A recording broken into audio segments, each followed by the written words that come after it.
எனக்கு திருப்பி கொடுக்குறீங்க? நல்லாவே புரியுது. இப்ப 300 ரூபாய் நீங்க எனக்கு எவ்வளவு கொடுத்துருக்கீங்க? 150 ரூபாய் கொடுத்துட்டேனே. 150 ரூபாய் நீங்க எனக்கு கொடுத்துட்டேனே. கொடுத்தாச்சு. இன்னும் நீங்க எனக்கு எவ்வளவு தரணும்? 150 ரூபாய் தரணும்.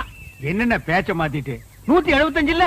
ஏங்க 300ல 150 போனா 150 தானே. என்னைய தலையெல்லாம் நரைச்சு போய் இப்படி போய் பேசிட்டு இருக்க? 175 இல்ல? 150 தாங்க. என்னங்க 150 தாங்க. என்னடா இது? 150 தாங்க. ஏங்க ரம்ஜானே வாங்க. நீ சொல்லியா நியாயத்தை? என்ன சொல்லுங்க? நான் உங்ககிட்ட 300 ரூபாய் வாங்கியிருந்தேன். சரி 150 ரூபாய் கொடுத்துட்டேன். கொடுத்துட்டீங்க. மீதி எவ்வளவு கொடுக்கணும்? 150 ரூபாய் கொடுக்கணும். 175ங்கறாரு. எப்படிங்க? 175 ஐயா. 150 தாங்க. 175. அவருக்கு வேணா உங்களுக்கு வேணா ஒரு 25 ரூபாய் தள்ளுபடி பண்ணுங்க. போடா, பெரிய பஞ்சாயத்துக்கு வந்துட்டா. 25 ரூபாய்க்கு சாதாரண காசா உழைச்சு சம்பாதிச்சுடா. வீட்டுல யாரையும் பொம்பளைங்களுக்கு பதில் சொல்றது? ஒரு பேச்சுக்கு சொன்னையா.